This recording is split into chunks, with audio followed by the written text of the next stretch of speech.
Alors, dans les deux premières vidéos, nous avons montré que f1 et f2 étaient supplémentaires de R3, c'est-à-dire que f1 plus f2 est égal à R3. Donc dans la première vidéo, nous avons montré cela par analyse-synthèse, et dans la deuxième vidéo, nous avons montré d'abord l'existence, puis l'unicité. Et donc, dans cette troisième vidéo, nous allons montrer une troisième méthode qui consiste à utiliser les dimensions. Donc, celle-là, c'est la plus simple, je vous conseille de l'utiliser dès que vous pouvez, car elle est bien plus rapide, et vous êtes bien moins sûr de vous tromper. Donc, je vais marquer une propriété tout d'abord. Donc, on a si A est inclus dans B ou B est inclus dans A. Ici, il s'agit d'ensemble, évidemment, il ne s'agit pas de n'importe quoi d'autre.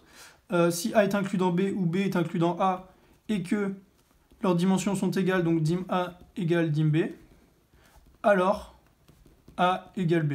Donc ici, on va montrer que dim A égale dim B, c'est-à-dire que la dimension de f1 plus f2 en somme directe est égale à celle de f3, et on sait que f1 plus f2 est inclus dans R3. Pourquoi? Parce que ce sont deux sous-espaces vectoriels de R3, donc ils appartiennent nécessairement à R3.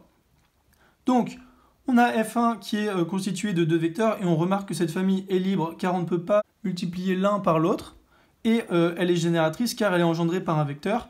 Et pour f2, c'est également le cas pour le vecteur 1, 1, 1. C'est une famille libre et génératrice, puisqu'il est réduit au vecteur unique. Donc ces deux familles constituent des bases, et la dimension de f1,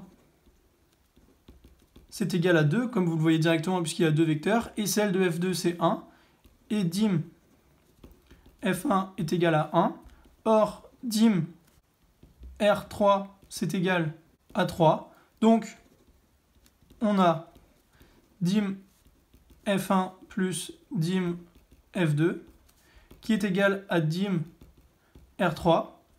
Et comme f1 plus f2 sont inclus dans R3, on a bien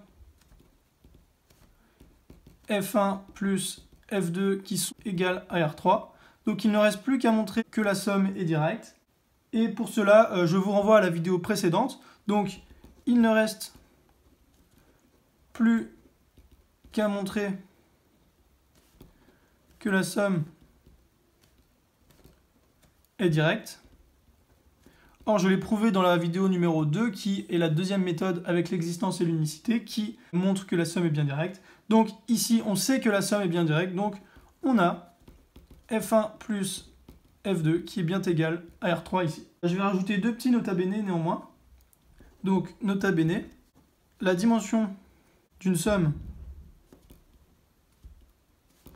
lorsque deux espaces sont en somme directe, alors c'est la somme des dimensions.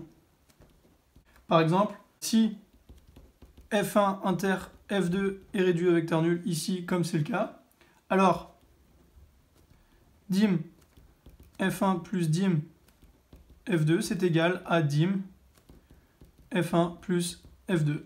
Et on peut même rajouter évidemment la dimension somme directe, puisque ici c'est réduit au vecteur nul.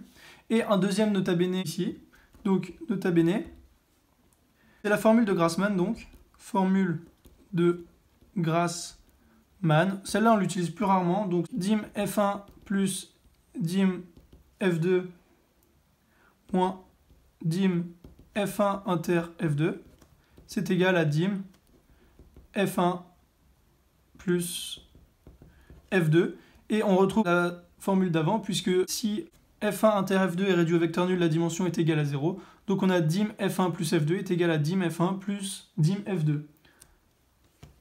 Voici pour cette troisième méthode.